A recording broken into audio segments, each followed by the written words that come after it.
Hey guys, what's crack-a-lackin'? Somebody give me a 5 for 5, and we will roll right on through like we always do.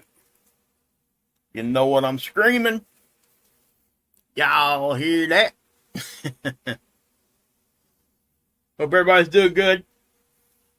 Give a little shout out here. What's up, Jacob? Hey, Kathy, aloha. Good to see you guys. John, what's up? IG. S. Nord, what's up? Butterfly. Miss V's in the hizzy.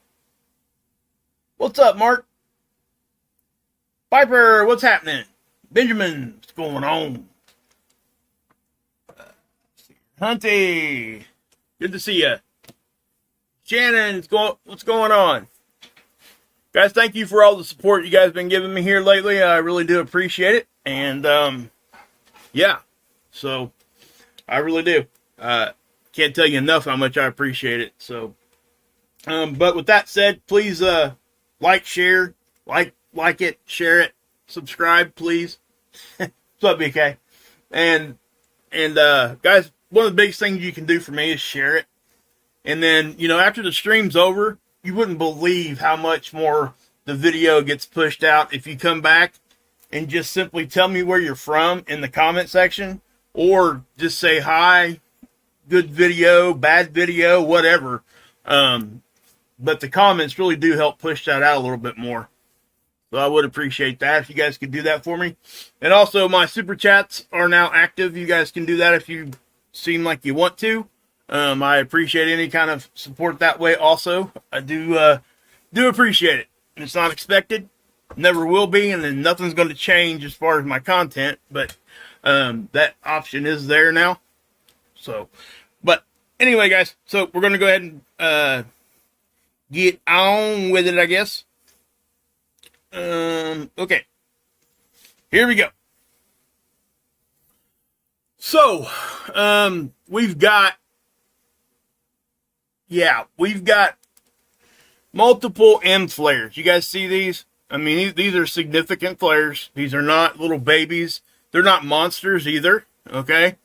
But as you can tell, these are not impulsive. And what I mean, they're not. And when we look at flares, first off, we look at X-ray. Okay, that's what you're trying to measure when you're seeing how strong a flare is. There's a difference between a flare and a CME.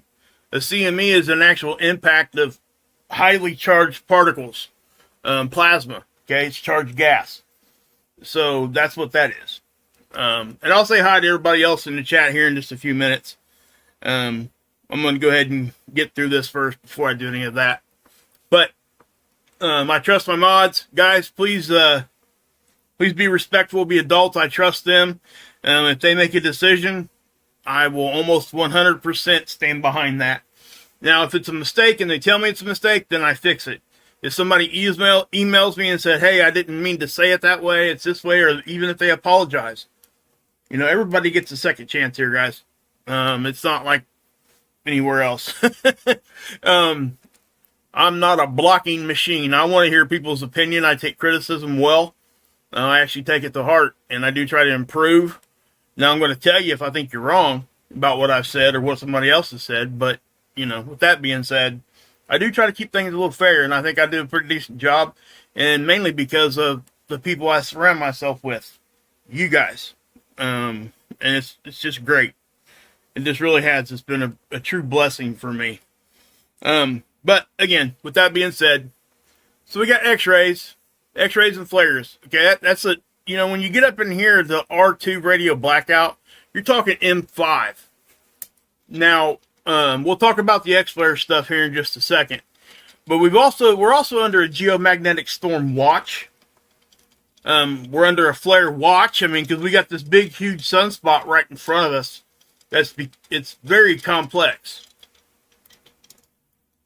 Now, I've talked about something called Earth-facing quiet before. That's a real phenomenon. I'm not sure if they have a very good idea of what actually causes it. The first time I ever heard that term was over watching Ben at Suspicious Observer. I think he actually did a video this morning, and actually not even been in the title. Earth-facing quiet. But, you know, I had wondered for 2 or 3 years whether or not that actually happened. And what I'm talking about is when these sunspots, let's just go here and I'll show you what I'm talking about. Okay. Love you, babe. That was my daughter. Sorry, guys. Anyway, when these sunspots get right in front of us, they're a strike zone. Or even just on this side of the sun.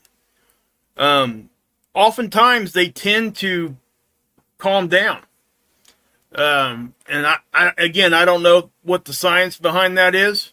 Smarter people might know more about that than me. But we still get eruptions, obviously, that come right at us. So, I mean, it's not every time. It just, there is a phenomenon when you got like a hyperactive sunspot, sometimes like this one in particular. Okay, I'll just point this out right now and show it to you. This sunspot here, if you guys remember, it was over here, right? When it was on the backside of the sun, it was very active. As it was cresting, as it was rotating in here, I showed it to you guys. And I actually called it a hyperactive sunspot. Because it was just flaring constantly. And no sooner than the main part of this sunspot got on this side of the sun, it calmed down. That didn't mean it didn't flare again, because it's flaring now. It just means that it calmed down quite a bit. Sometimes they stop, and then you'll see they'll rotate through where the Earth strike zone is, and again, it's just an imaginary zone here in the middle of the sun. You know, if you can think of the longitude line right here in the middle and the latitude right in the middle, that would be, you know, the strike, right? If you were playing baseball. So as these things rotate through, and then they get on this side, they start acting up again. It's crazy. So, you know, and again, it isn't like that every time. But there is a phenomenon that we observe. And again, I don't know the science behind any of that, but it definitely does. Hey, John, thank you, buddy. I really appreciate that. I had a couple people leave me a super thanks also. I need to go back and look and see who did that and give you guys a shout out. But yeah, if you guys don't know what a super thanks is, I didn't know it was a thing until about 3 or 4 months ago. You can actually, it's basically you're doing a super chat in the comment section after the video's over. You know, instead of doing it in the live chat, you do it in the comment section. I didn't even know that it was even there. But anyway, so I do appreciate that, John. I really do, man. Can't tell you how much that right there helps. It really does. So thank you. Anyway, guys, you got the strike zone here, and it rotates through. And when it gets over here, sometimes it gets quiet again. But this time, this thing is starting to flare again, and this one here is departing, and it's flaring. We're seeing filaments lift off right now. Now, this sunspot here actually has potential to give us X-flare, and I'll show it to you a little bit more in depth here in just a second. But I do want you guys to see this. Okay, these are not impulsive. Impulsive flares are the ones you see here that just go straight up and straight down. When you start seeing this little tail on the end of it, and you get that little, they indicate this with like a yellow color there, because it's considered to be the same flare. So I think that's why they graph it like this. If it came from a different sunspot, you might see a line there also in the middle of that. But this is, that's how they do it. Now, a long duration flare, why does it matter if it's long duration or not? Well, a long duration flare has a better chance of producing significant CMEs. Okay? Not to mention that the X-ray is still getting pumped out for longer periods of time. What's that mean? That means the radio blackouts are going to last longer. And it takes a few minutes for the radio blackouts to go away, right? It ain't, we get hit with these X-ray from these flares in 8 minutes. It's fast. It's extremely fast. Okay? Now, as this is, as you can see here, this is the day side of the planet right here. Okay? So, there's a flare. That was probably one from earlier today. I'm just going to pause it and drag it along through here. Okay, now that's the bigger one. You can see the timestamp. That's 23:42 on the 8th. Okay, now we're into the 9th here. Okay, now remember, this is UTC time. If you're on the East Coast, that's 4 hours difference. So if it's 8 p.m. here, it's midnight UTC. Okay, everything I show you guys is in UTC time. They do that so they can keep their times consistent throughout the globe. So anyway, you can see where that happened. Now, I will say this.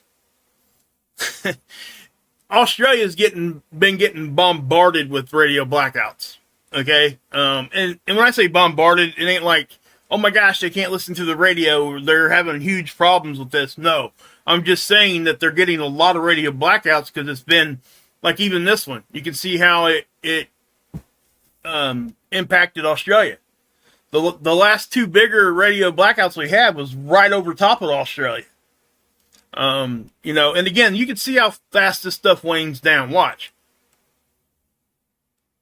So within, how many hours was that? Yeah, so within like, there's a flare right about the change of day, right? Oops. And then it goes away. 2.5 hours later, it's gone. No more radio blackouts. Well, you might have a little issue here, but not much. But it tends, that's how fast they go, that's how fast they come, and it all just does keep moving, But sometimes we'll get flares like this also that will happen right after another flare. And what that does, it's kind of deceiving because a lot of people will go back and say, hey, what's going on? Is that same area of the sun flaring again? Because the detectors can't detect between two separate sunspots. The detector is simply picking up X-ray. So if you've got multiple sunspots, flaring at the same time, it's going to look as if it's one. And we see that a lot. So, but typically with the bigger ones, it does tend to stay in the same area. Now, I've seen it flare and then it spread to a different spot on the sun.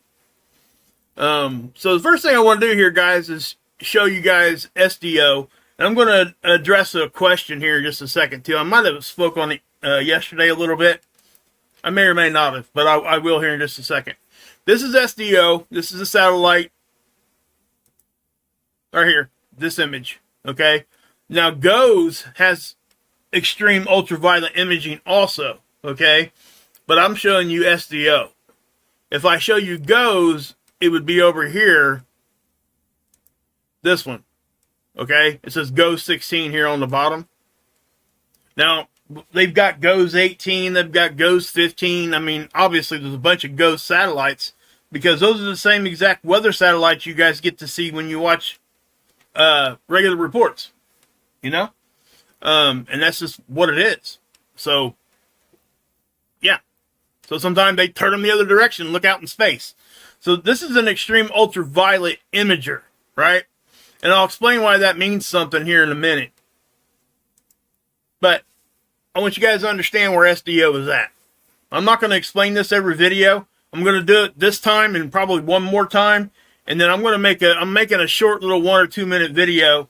And I'm going to put it in a playlist. I'm just going to say, hey guys, you guys want to know where this satellite is? Go look at this video in the playlist, only 2 minutes long. I'm going to keep it very, very brief and straight to the point of what it is. That way I don't have to keep repeating myself and, wasting your guys' time. That once you hear this, I feel like I waste those people's time that had been here forever, and they hear me saying similar things over and over and over again. And I do that, and I'm going to continue to do that until I get that playlist made, because it is important for new people to understand what's going on. And that's why I do it. So anyway, the satellite's in what we call geosynchronistic orbit. It does this figure 8 pattern right here, and it stays over this part of the planet. It rotates around our axis with us at 15 degrees an hour. But its eye is always rotating to keep it on the sun. Okay, so as we go, as we rotate through and we turn into dark into night, it's still trying to keep its eye on the sun. So this sometimes ends up being what we would call behind the Earth, when in relation to the sun.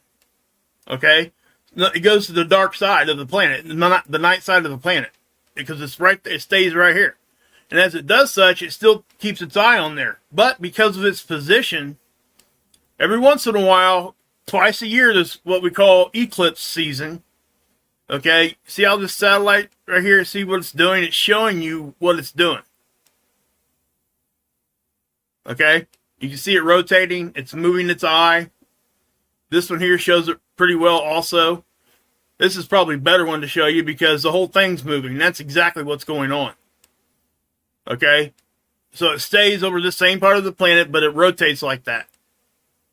Okay, in the orbit.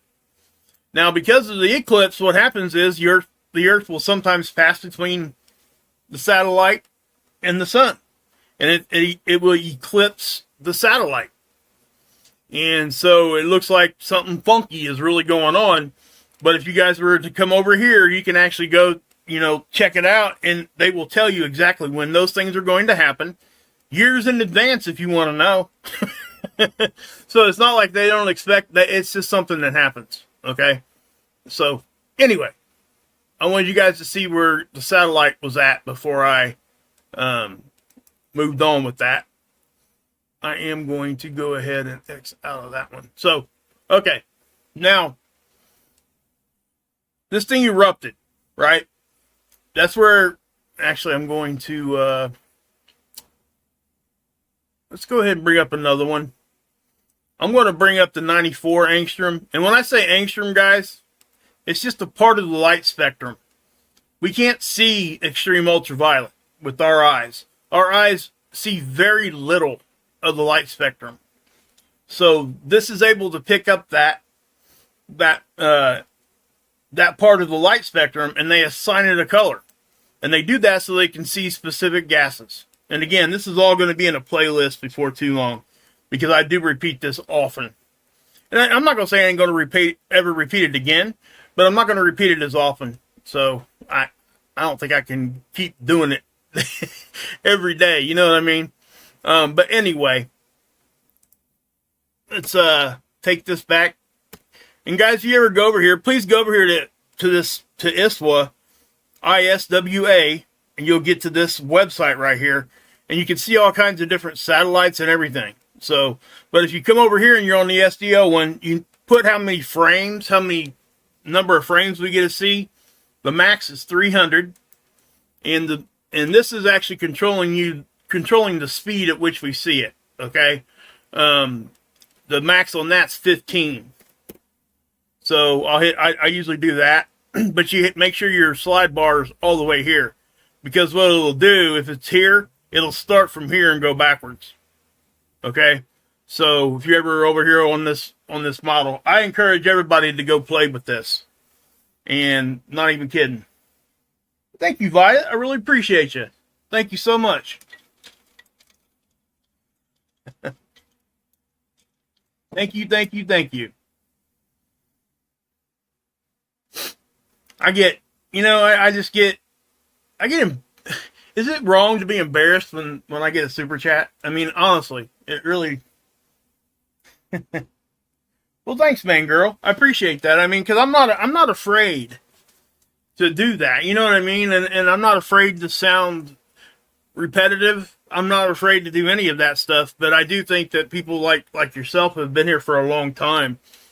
I would think that at some point you would get tired of hearing me say that all the time. That's the only reason why I bring it up. That's the only reason. It's not because I don't want to keep telling people about it. It's just what it is. But anyway, this is the 94 angstrom. And again, it's looking at a specific gas. I'm going to either Google or DuckDuckGo or whatever search engine you guys use. You can do the same thing. And you can see what kind of gas shows up in that part of the light spectrum. 94 angstrom, extreme ultraviolet. Okay? So, this is actually a good one to show you where the flares are, because we see the bright flashes really easy in this angstrom. See, this is the same image, guys. But you see how it's different? You don't get to see as much of the bright. What you do get to see, though, is the magnetic filaments. Okay, the plasma filaments, and again, it's just like anybody that's over the age of, let's say, 25 probably knows what an incandescent light bulb is, right? It has a filament in the middle of that light bulb. It's a little small wire that's curled. And electricity gets passed through that, and when it goes through that curl, it generates friction and heat, which produces the light for the light bulb. That's how a light bulb works. So when your light bulb blows, that filament busts. Anybody close to my age has taken a light bulb, held it up to their ear, and shook it just to see if the light bulb was bad, right? You could hear it rattling in there. That's exactly what happens here. That filament busts and it just goes out into space. A bunch of plasma just gets shot out into space. So it's the same thing in essence, okay? So if you watch right here, you're going to see a magnetic filament. It's going to come off here. Now, you did see a little flash here. See that? That was a little flare. Not much from it. Okay, now I know you guys are probably seeing all this stuff over here too.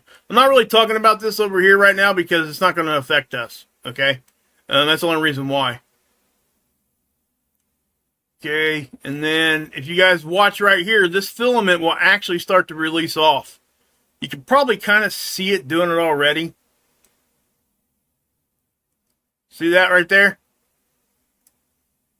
I know it's hard to see. Gosh, and this is what I hate about it, because when the sun is the background and not space, it is hard to see. And that's why a lot of people miss it. So I'm going to zoom in here and we'll just do it this way. Quit that. All right.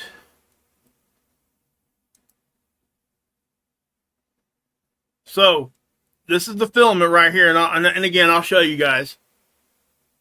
Okay, now, watch right, you can see the dark shadow right there. If you're on your phone, it may be hard to see. See that? Right there in the middle, it rips off. Okay, boom. It's out into space somewhere. Okay? So that was a CME. Now, is that CME going to hit us? I don't know. It is in the Earth strike zone, but it does seem to be look as if it's going south. Okay? What that means is it would go below us in relation to the sun. It would just, even though it would be coming at our general direction, it would sail south of us. Okay? And again, I'm talking in relation to the sun, because that's really what our perspective really kind of is on just about everything we talk about here. Okay? But again, so let me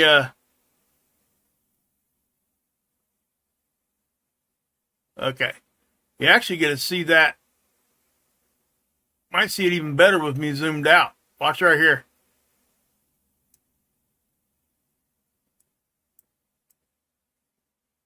Daggone it. I don't know why I keep doing that.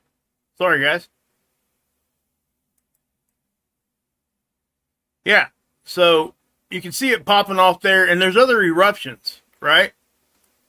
Like, look at the limb here. Now, if you were, and we'll do this here in just a second, but check this out. I want you guys to check. I'm going to push play right here. Watch all the activity. Okay? See how things are moving and popping and just doing things all over the place? Okay? I might not even have that going very fast. I don't know. Yeah, I got it going as fast as it'll go. But you can see how it's simply just being active, right? So, and that's just not on just one spot on the sun. If I was to take you guys over to the SDO site, now I also want to point this out. You guys see this up here? Let me, I'm going to zoom in there because that was significant. Okay? And I mean really significant. That was a decent sized one. Okay.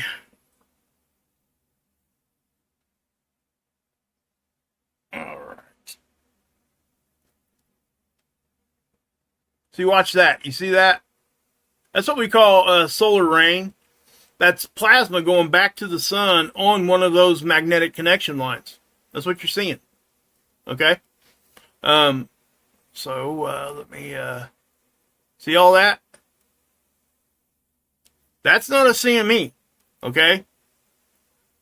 Now, there's a difference between a coronal mass ejection and an interplanetary coronal mass ejection. You can still have a coronal ejection, right? Mass ejection, but it may not leave the corona. It gets recaptured by the sun. The ones that come at us are technically called ICMEs, interplanetary coronal mass ejections. Those are the ones that actually escape out and go out into space. Okay? Just so you know that. I just want to make sure that was clear. Hey, IG. Hey, Trish. Good to see you, Renee. What's up, guys? Pam B, thank you so much. Appreciate you. Appreciate you, guys. I really do. Thank you. You guys are awesome. Awesome, awesome peeps. Telling you. We got probably the best community around, you know. All of us. I've talked about that a bunch. You know, with us and Marth and the Lifeboat and Rip and Mark Pyers and Trinity and just everybody, guys. I mean, it's just a great community. It truly is. Don't get me wrong, we all have our problems, right? You know, it's pretty evident what stuff's going on. But what you'll get here, you won't ever hear me talk about that stuff. I won't. Unless it's extremely horrible. I don't even know if I've ever even called anybody out by name. Maybe one time because of what they did to one of my subscribers. They actually called them stupid and all kinds of crazy names in my chat. And I remember that now. I did call that person out. I stopped my stream and addressed it right away. I don't like it when my family gets messed with. I'm telling you. Anyway, so I do think, now let me take you guys, what I'm going to do before we move on. I do want to show you the colorized magnetogram, okay? And what is that? You're probably asking, what's a colorized magnetogram, Wages World? This is your colorized magnetogram, okay? And why am I showing you this? Is your next question. Well, this is how I'm going to show you how big this sunspot is. Okay, because you can't see it very well on that 304 and really get an appreciation for what it's actually doing. Okay, this is what we call a sunspot grouping. It's a big area, or even a coronal prominence is kind of what they call them. This is a very large area, right? These are the little cores. Okay, when you hear me talking about positive and negative, and if they start mixing, that's when those filaments bust, right? Or it's not really a filament when those things do that, but I use that just so you guys know it's a, well, thank you, Full Hope. Appreciate you. Thank you. Awesome. Thank you. All right. So, when these things mix, that's when we get the eruptions. Okay? So you get positive and negative, right? And notice how these are kind of moving towards the equator. That's another indication we're moving into solar maximum. But when these things start to mix, now if we had like, man, I wish this sunspot was still over here. It was a really good one to show you. If this red was here, and then the blue was just here, and there wasn't nothing in between it, that's still a sunspot with positive and negative. But you know what? That's a very stable sunspot if that was the case. When they start breaking off and they start moving around and intermixing, it starts to destabilize. And this one here is harboring enough energy that this thing could produce X-flares at any given time. Okay? Now, again, remember I was talking about the Earth facing quiet. That may come into play here. It seems as though it is. Because when this sunspot was over here, this thing was firing flares. I mean, boom, boom, boom, boom, boom. You know what I mean? I mean, it was fast. And I was like, man, just slow down. But, yeah, so as this thing rotated through and got around the limb here and was really facing us, it quieted down almost immediately. And so, you know, that Earth-facing quiet is a real thing. I don't know exactly the science on why it does it. I don't think anybody has a real good grasp on why that happens. There's definitely some good theories and some good science out there to back what they think is causing it. But nobody's 100% on anything. So, you know, that's what I would say with that. I just wanted to show you guys how big this was. Okay? So to give you guys a little bit of a size comparison, you could probably fit, see this little red core right here? That's probably about the size of one Earth. So if you were to transfer that over here, you see how big that is? That's a big area. Okay? So, I mean, if this thing does flare and causes CMEs, I don't see how we dodge it. Okay? I really don't. I'm not to say that we can't, because we have before, but most likely, if we get an eruption from this thing right now, it's going to come right at us. At least somewhat right at us. Doesn't have to come directly at us to give us a hard hit. Now, this is the 211 angstrom, okay? I show you guys this one very often when I'm trying to show you guys coronal holes, because it does allow us to see quite a bit of the corona, and when that corona is peeled back, it exposes the surface of the sun. This particular angstrom is able to pick that up quite a bit. And it picks it up pretty clearly. Okay? Hey, Miss Dragon. Stephanie, what's up, guys? Brian, what's up? I think I said hi to Renee, Miss Dragon, Stephanie. Full Hope. Miss V. Cul-de-sac. What's up? Kathy, aloha. Anyway. So, you got this, and again, you're going to see the corona itself. It's kind of that haze you see here. So let me just grab this, and I'm bringing this back so you guys can see when this filament erupted out. You're going to see like a little puff. Okay? See that? It disrupted the corona.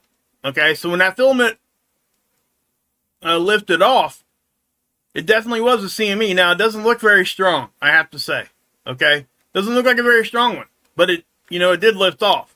I don't know if it's going to hit us. I simply just don't. And again, guys, that's why I nowcast. What's up, Robert?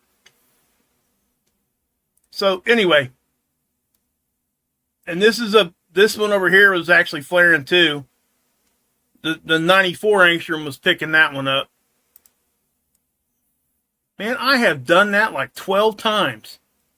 Why do I keep doing that? Sorry, guys. That's ridiculous.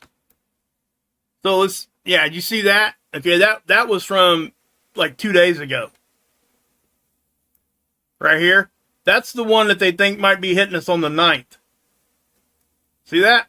Can you guys see that peeling back? Watch. See how it rippled through the surface here? And just a little fun fact, and I mentioned this before, the sun's surface is colder than the atmosphere. And again, guys, they sent Parker SP, the one that went out and kissed the sun, got into the corona, and they got some pretty good readings. They really did. And they got some really good data from that can support a lot of the theories that they had, why that happens. You know, it puzzled everybody for a very long time simply because we didn't have any data. You see how that one there is just really just acted up again as it rotated off? That's just crazy. I mean, the air facing quiet's a real thing.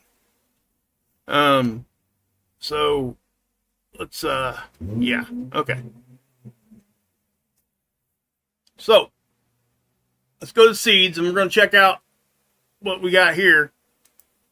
Okay, what seeds? Seeds is just a website, and this is where I'm going to explain to you guys the difference between the two imaging, because I got a question on why doesn't SDO. I can actually do that right here without going to seeds. Okay, I'll just do it right here. How about that? There we go. Hey, that's a better way to do it. Kind of fell into that one, didn't I? Okay, so what I'm talking about, this occulter disc. That's a real disc on the camera. Okay, this camera is a coronagraph. It gets its imaging different. Okay, this is an extreme ultraviolet capture. So that's why it doesn't have an occulter disc.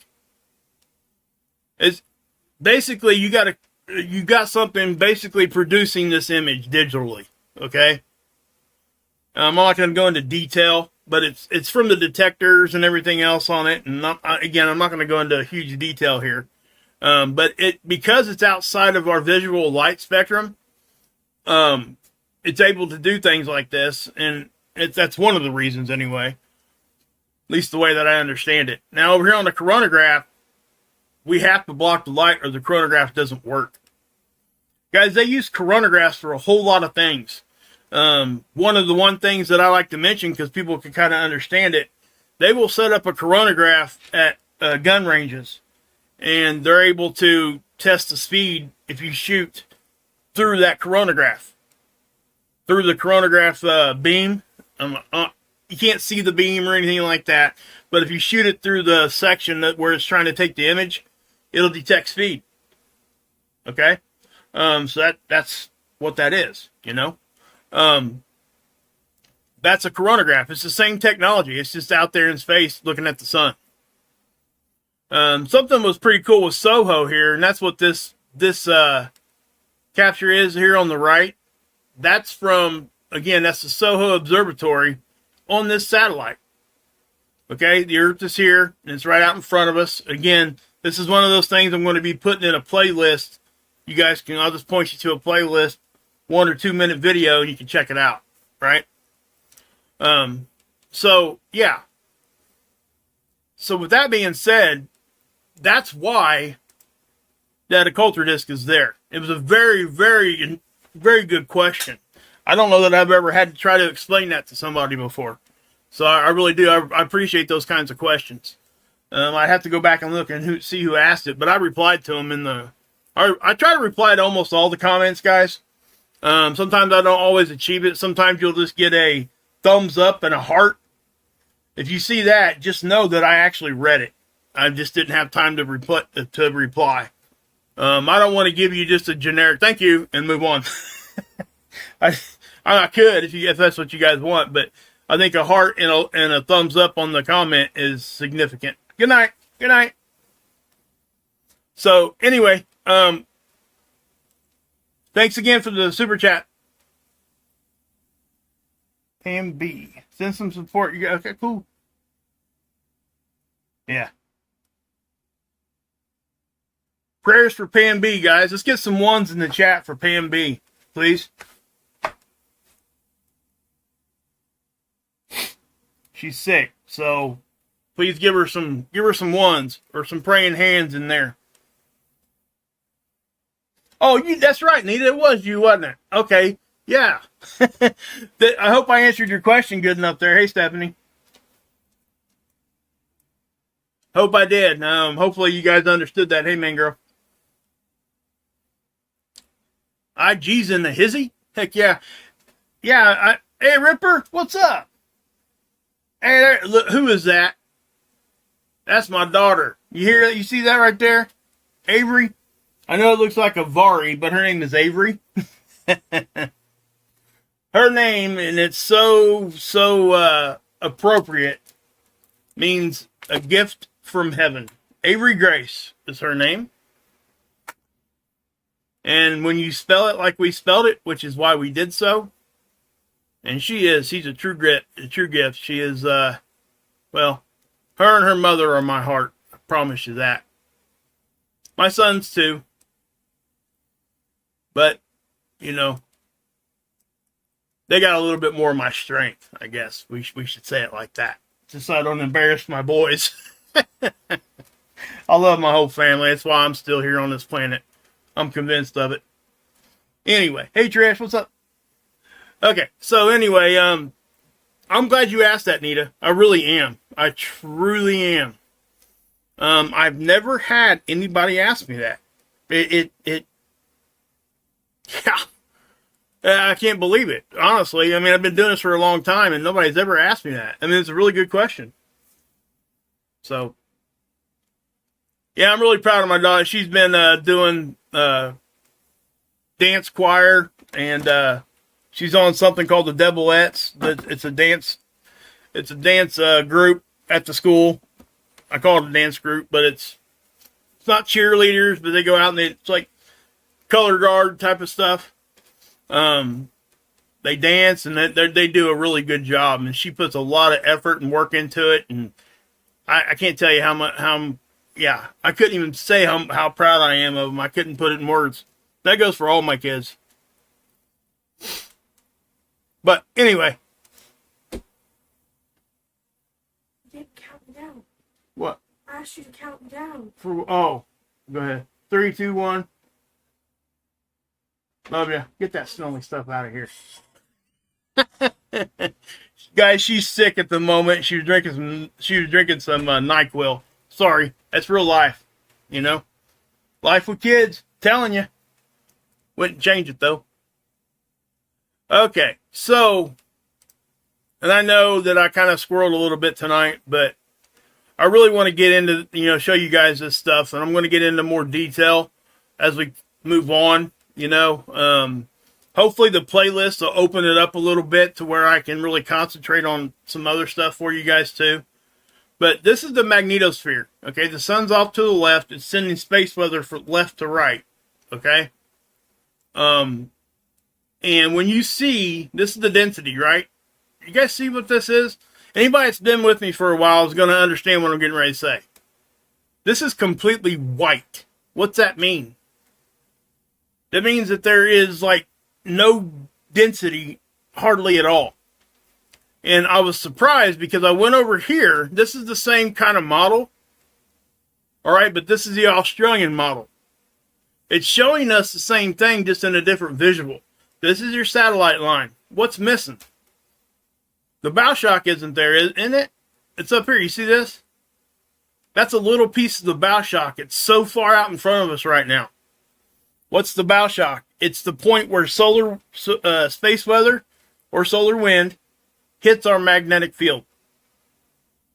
Okay, most of the time it's kind of hanging out around right here. But there is no speed right now or density.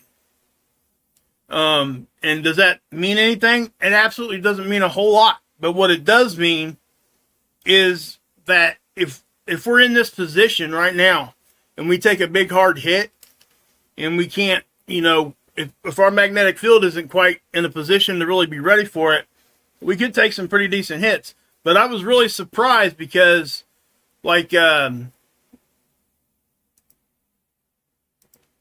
this is showing you density, right? Well, this one does too, but it shows it to you in a number. What's that say? 0.0. I don't know that I've ever seen it say 00 like that. Okay, does it mean anything? No. It just means that there really isn't hardly any particles hanging around. It's not very dense. So we're in a really quiet spot right now, is what I'm trying to tell you. That can be good, and that can be, I don't want to call it bad. It could be, I guess, I don't even call it concerning. It's something we would have to pay attention to, okay? And why would we have to pay attention to that? You're probably asking me. Well, when we start getting down that low geomagnetic activity, because when we have those protons and stuff hanging around, we got charged particles hanging around, things are looking more normal. Well, I'll show you this first. This is magnetic pressure. Everybody understands pressure, right? It's the same thing. Take your finger, push on your hand, push on your arm. That's pressure. Well, magnetic pressure does the same thing to our magnetic field, right? This is like no pressure whatsoever. I've actually been over here before and seen it just be this solid blue color. Or purple, whatever color you want to call that. Periwinkle. How about that? Lavender. No, I'm just kidding. Anyway, you got a dawn and dusk, north, south. You know, it's all showing us the same kind of stuff. Anyway, just no density, no speed. Things are extremely quiet. So that does bring another thing and throw another thing in the mix here. What's it bring to us? Well, if we don't have enough geomagnetic activity hanging around, cosmic rays get through. Cosmic rays come from all different directions. They don't always have to come from the sun direction. Matter of fact, we get them from all different directions all the time. The models that I'm showing you now will not be able to show you a cosmic ray. Okay, that's not what the detectors are showing. I'm not going to go into detail what cosmic rays are and how they split, and they can pass through us and the planet. You got muons and everything else. So it would take a lot of explaining. And I've done it before. As a matter of fact, there's a video out there. I might have to go get it, put it at the end of this one. You guys can click on it and check it out. But we have to start being a little bit more aware of cosmic rays when our geomagnetic activity is extremely low for extended periods of time. So if you ever hear me say, hey, we're under a cosmic ray watch or warning, what that means is it's kind of the same thing when you get like a G1 or a G2 geomagnetic storm. They don't want people flying in high altitudes by the poles for very many hours a year during those conditions. Okay? So it's basically like you're getting x-rayed. It's just not good for you. Pregnant women are not advised to fly during those kinds of things. It's just, especially when it's really, really powerful and really, really, intense. But, so when we got this geomagnetic activity, it actually tries to help and it does block some of it. So that's what I would say. All right. Hey, Menacing.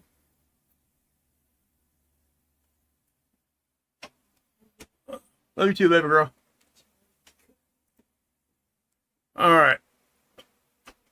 So, I'm sorry I kind of squirreled around here a little bit today, but I really wanted to show it to you guys. Spaceweather.com, guys.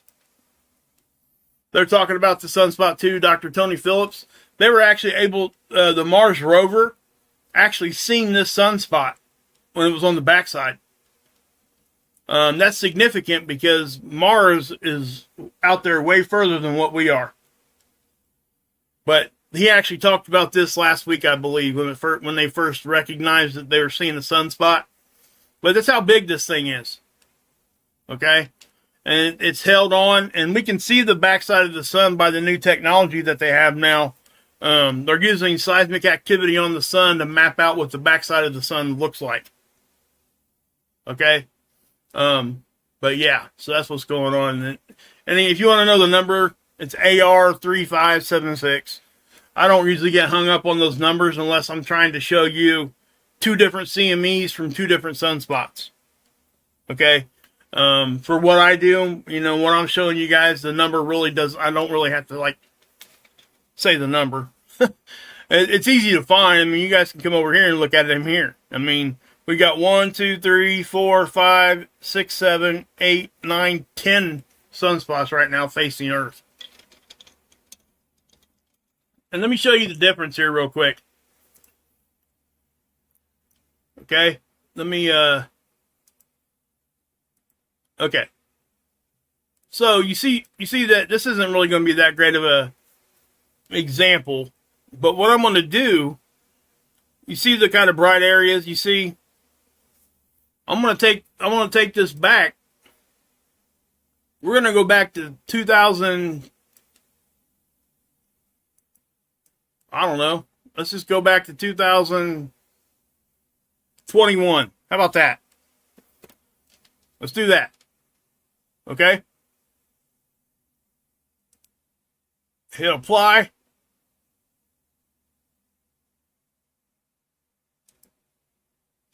Okay? And that's going to load. So we're going to go, you know what? I should have just took the movie tool off of there. That's what I'm going to do. Okay, let me change that again. Okay. This is 2000. This is what we have right now. I'm going to change it to 2021. Check it out.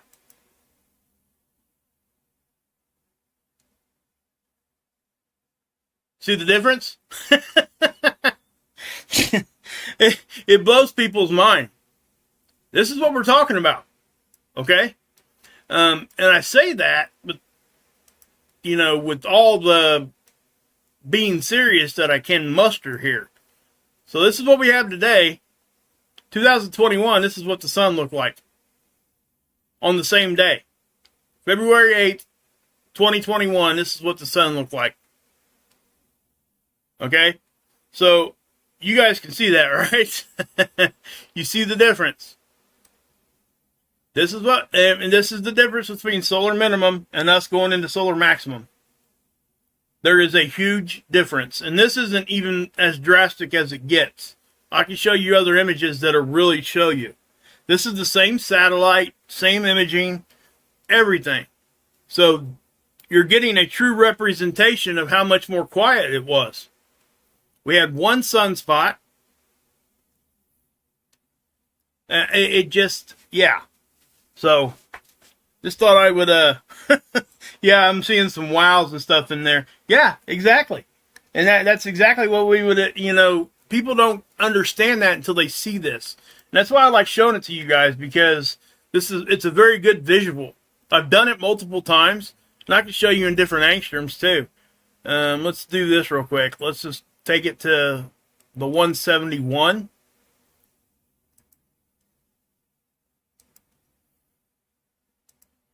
See the difference there? You can definitely see the sunspots on the right. And look at it on the left.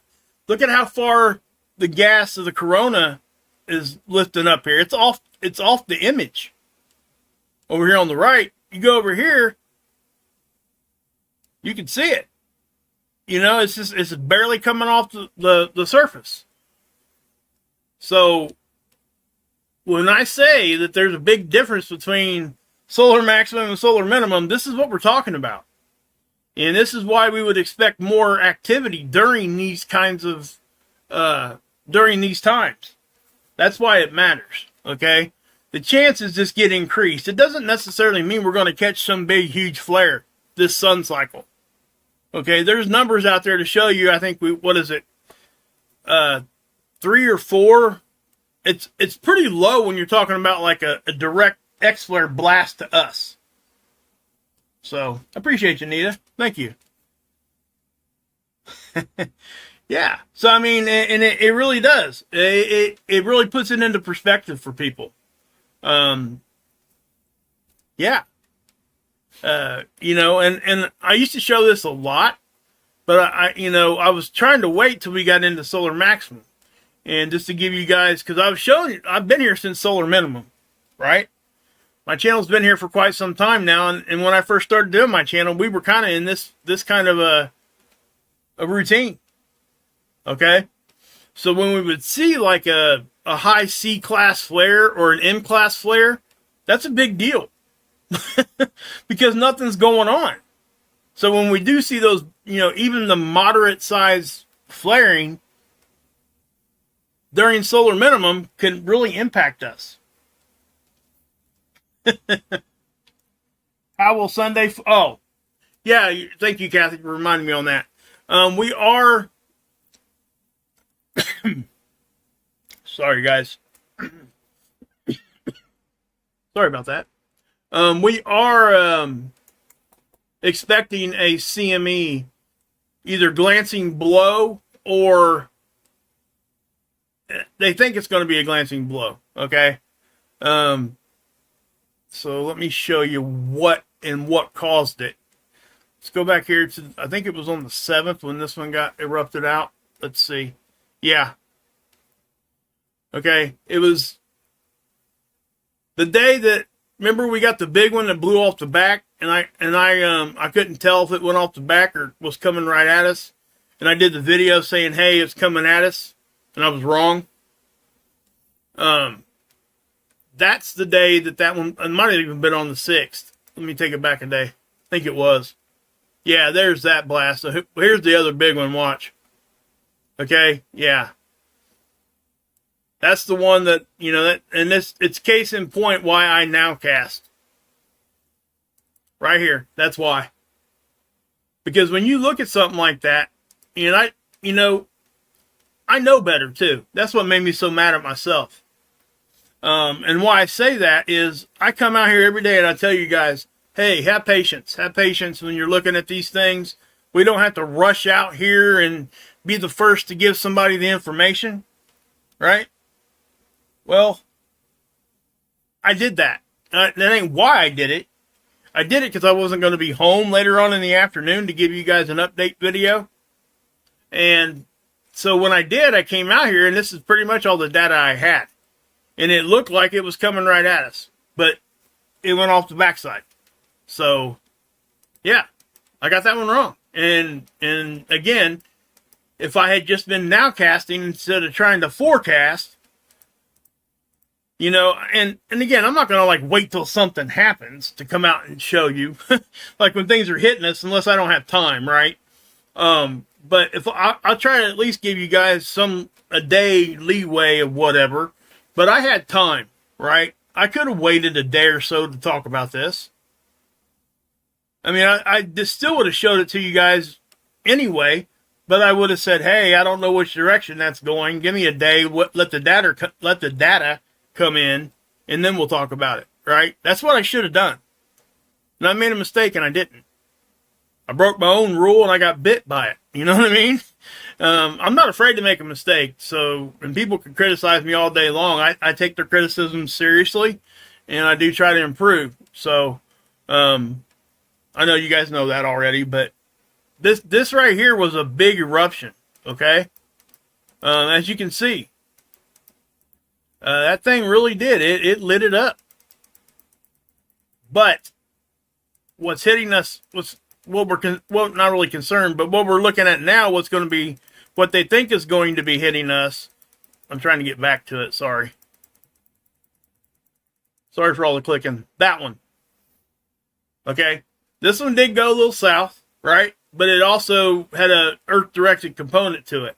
So they think it's going to give us kind of a glancing blow. And we could kind of confirm with NOAA, because NOAA is the actual official forecast, okay? When you hear like somebody giving you an official forecast, they're talking about NOAA's forecast. About 99% of the time. So this is their spiral model that I showed you guys 100 times. This is the Earth, our inner solar system, looking down on top of the sun. That's the Earth. That's stereo B. Well, that's stereo A right now. I think is blue stereo B? I can't remember. But a couple satellites hanging out there. Anyway, that's the sun, that's Earth, right? This is a side cut. It's as if you're looking at the Earth from the side.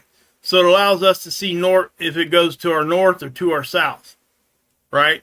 This gives us east-west direction when you're looking at it from top down. So if you have top down, you have north-south, you got a pretty good idea whether or not it's going to hit you. You know what I mean?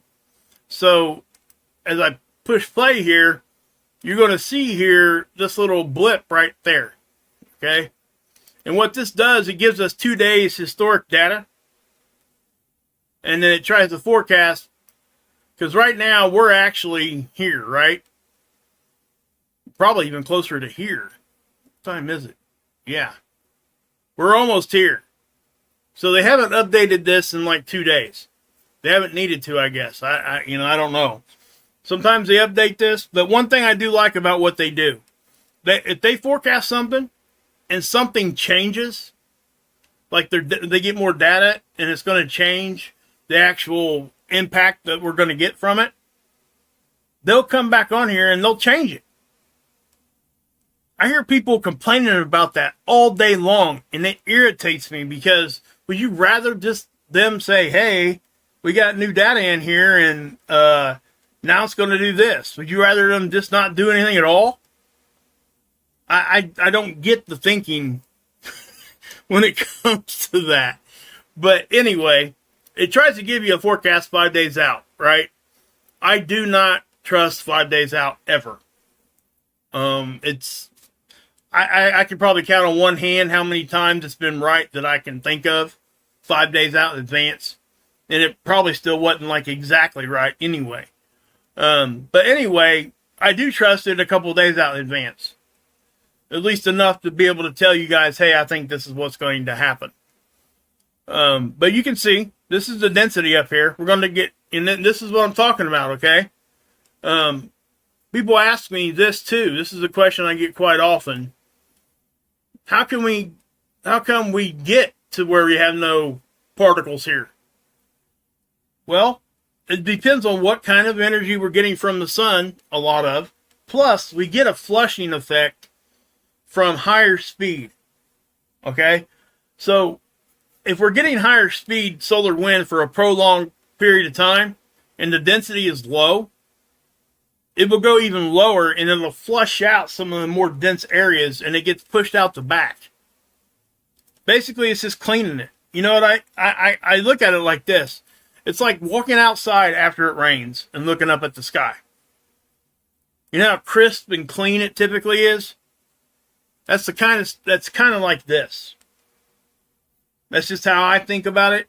You're welcome to think about how you want to think about it, but that, for me, I can kind of understand that a little bit better if I put that into words I understand and, think about it that way. But when it rains, you know how sometimes it'll be kind of hazy out, humidity especially, but then you'll get that big storm and it takes all the humidity away and just, an hour after it's done blown through and the wind's kind of still blowing a little bit and you go outside and it feels real good and you look up and the sky is just like as crisp as you've seen it in a long time.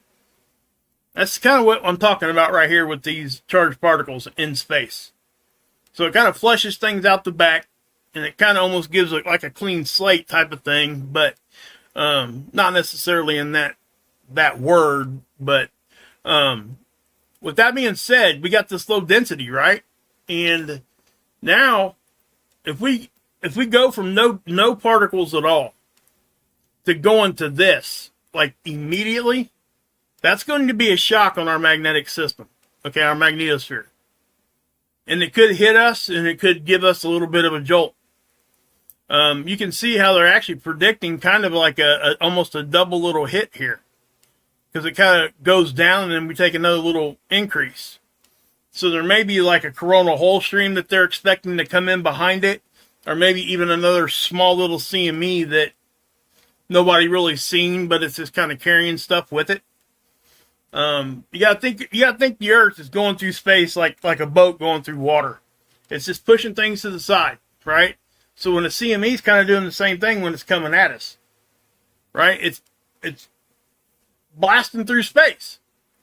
So things are kind of getting pushed to its side. So when those two things meet, you guys know what happens. So anyway. Got lots of free snow in Alberta. Heck yeah, Karen. Love it. Love it.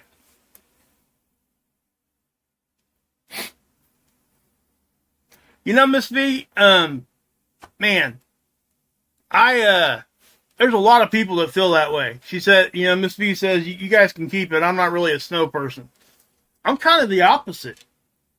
I love snow. As a matter of fact, I made the comment to my wife today. I was like, hey, you know what? We really haven't got a winter here. Not where I'm at. I think we had 1 or 2 inches of snow at the most. And that's not typical for what we get. But right around the 9th, guys, is when this is going to be happening. It should be happening, at least their forecast, that's what they're saying. And again, it's a chance of a glancing blow. It is nothing written in stone. And what will it mean for us? Not a whole lot, guys. It's just not. It's not a hard hit, okay? I'm kind of wanting some harder hits so we can see some really cool aurora. We can see some of the other good effects from that. And I'm not talking like Carrington hit. I'm talking like, you know, something that just gives us the cool stuff. Also, you know, we do need to get some more geomagnetic activity hanging around to block these cosmic rays. And remember, I seen you guys in there talking a little bit about frequency and vibration and ringing in your ears earlier. Remember, all this stuff is affecting the Schumann resonance, okay? And that's just the vibration and the frequency in between the surface of the planet and our ionosphere. Remember, when you're looking at the models, that they are very, very much, at best, regional. What's that mean? That means you can't take something that's being reported over in Russia, like the Tomsk tool that everybody likes to show. And I used to do the same thing. Okay? I'm going to show it right now. Hopefully it's still there. I don't know if it's still there or not. Oh, I must have clicked on the wrong one. Hold on 1 second. Yeah, I clicked on this, so I didn't click on the Schumann. Hold on a minute. Okay. This is the Tomsk. I don't know why it ain't showing anything. I don't know. I haven't looked at this one in a while. That's probably why. It's probably got a different URL now or something. I know there's another one we can go to and look at. It's Disclosure News, I think. Let's take a look at that real quick. Yeah, Disclosure News. In honor of Michelle. Huh. Okay, this is the Tomsk, Russia. I don't know why it's not showing us on the other one. Maybe you have to have some sort of permissions or sign a terms agreement or something just to see it. But anyway, this is your Schumann resonance. And what we would consider normal, again, it's 7.83 hertz. Okay? When you're looking at this, think of a graph that's upside down. When this thing spikes, it spikes downward. Okay? The numbers go up as you go down. And all you're doing is you're increasing the frequency, the hertz level, okay? Back at you, Wise Jen. Back at you, my friend. But as you can see, guys, you know, that's a little bit of a spike. Nothing much, though. But why I point this out, this is in Russia. One of the biggest things I see being done. What's it do a lot in Russia? Does anybody know, weather-wise? I mean, you know, it's that stuff we were just talking about. The white stuff, the really cold white stuff that falls from the sky. Snow, right? I cannot tell you how many times, and I made the mistake 4 or 5 times before I was corrected on it, that I would come over here and look at this tool, and it would have these big, huge sloughs of white, just complete white out, right? Like big spikes for long durations of time.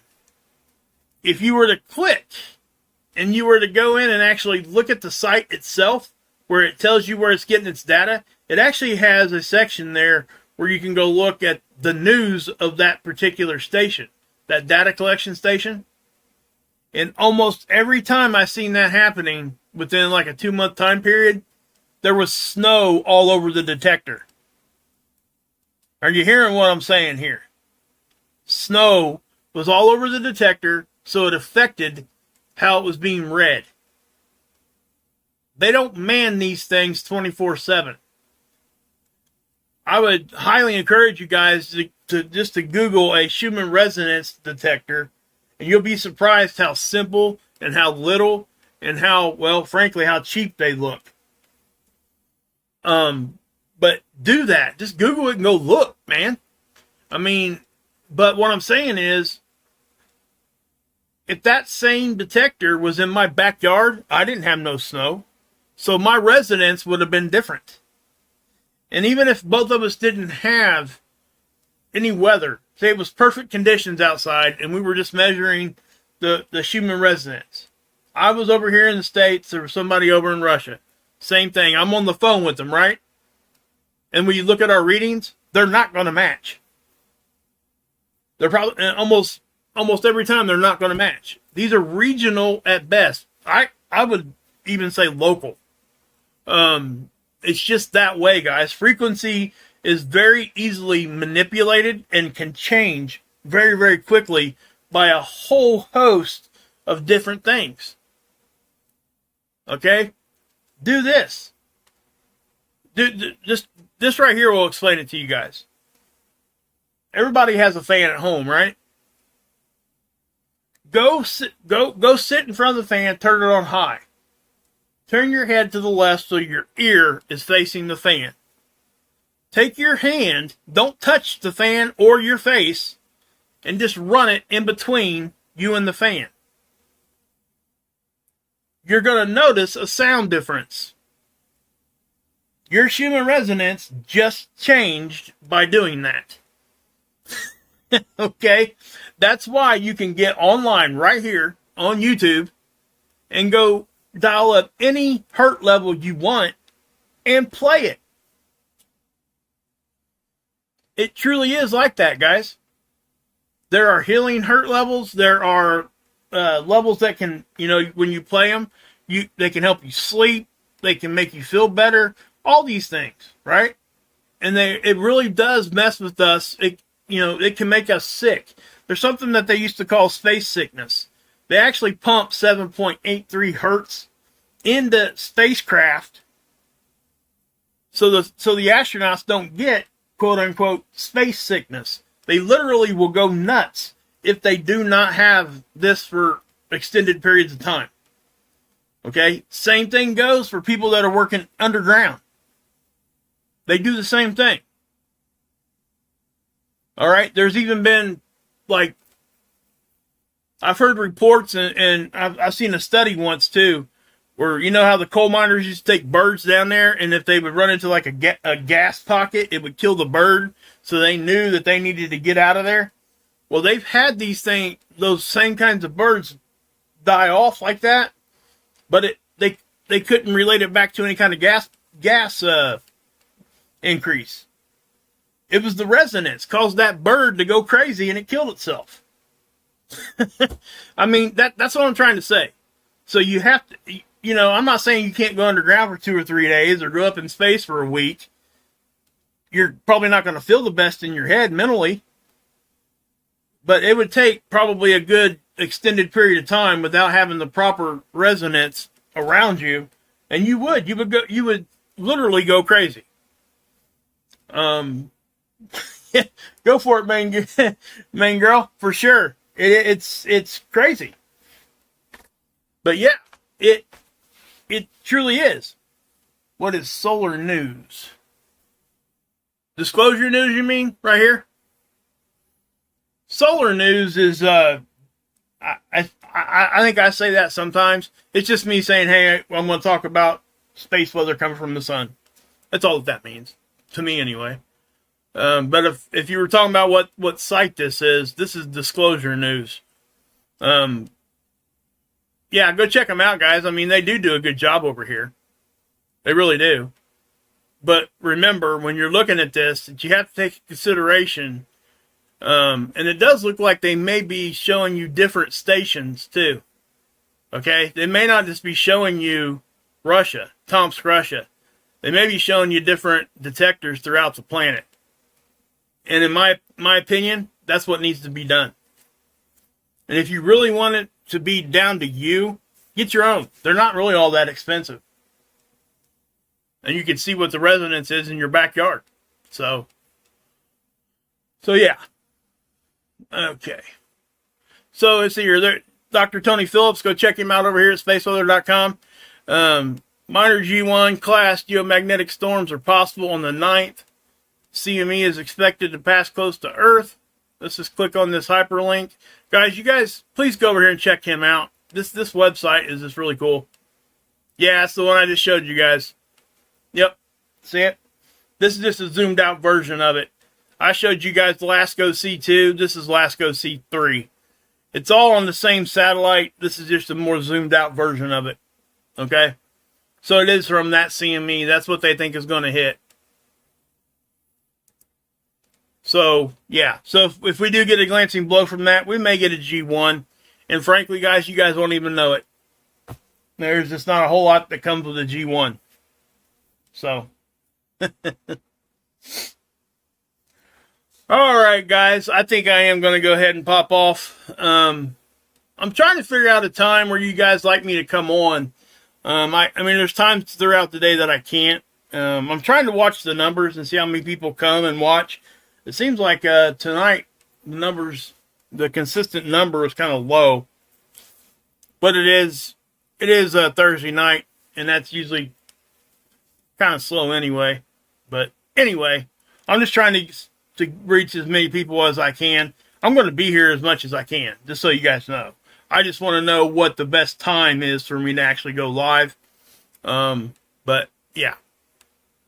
So anyway, guys, I am going to go ahead and pop off. I plan on doing like a call-in show too. If you guys really want me to do that, please, come back to the comment section if you would and say, yes, please do a call-in show. And I can send a Zoom link. I can post a Zoom link and I can bring you guys in just audio if that's what you want. And you can ask me a question and I'll try to answer it for you. If I can't, I'll try to find somebody that can. Y-Files? Okay. That's an interesting station. I've actually watched that channel quite a few times. Pretty interesting. Alright, guys. But yeah, thank you guys. Thanks for all the super chats tonight. I really do appreciate it. I can't tell you how much it helps me and my family. I'm trying to do this. I'm trying to do the YouTube thing now. And just be... it's not going to change me. But I am going to get membership started up and all that. Hopefully you guys can support me in that. And we can have some members only stuff going on. It ain't going to change my normal content. Anything that I do on members only stuff is going to be over and above what I already do. So, and I plan on, because I'll have a really, really low tier anyway. I'm not going to come out here and put the first level of a membership is at $20 or something stupid like that. It's probably going to be like $4. So $4 a month or something like that. I mean, it ain't going to be much. But I do want to do that because I do think it builds a good community. People that come in, we can actually talk about more things there too that I can't really say on this kind of a video. Because I won't, I'll monetize the members only streams, but only for the sake of I don't know. I mean, I even monetize them. I don't know. I haven't decided yet. I mean, most likely I won't monetize the members only stream. I'll probably just unmonetize that and just roll and we'll have a good time. And I'm trying to think of some perks I can give you guys.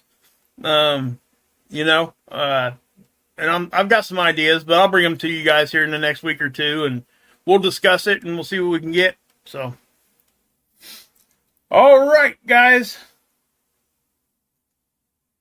Hey, don't worry about that, Nita. Hey, let me tell you guys this, okay? Listen.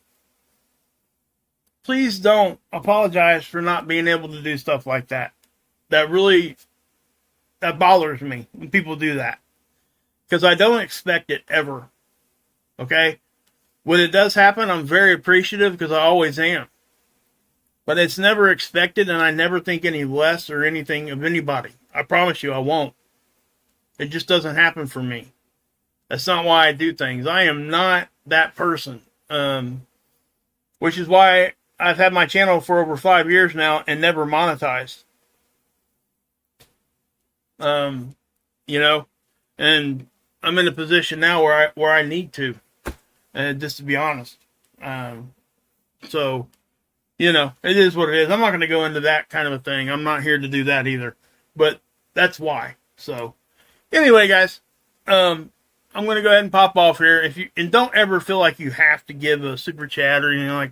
Never feel like that, please. Anyway, guys, God bless. Thanks for being here. Yahusha saves. And, yeah, you can drink this Kool-Aid.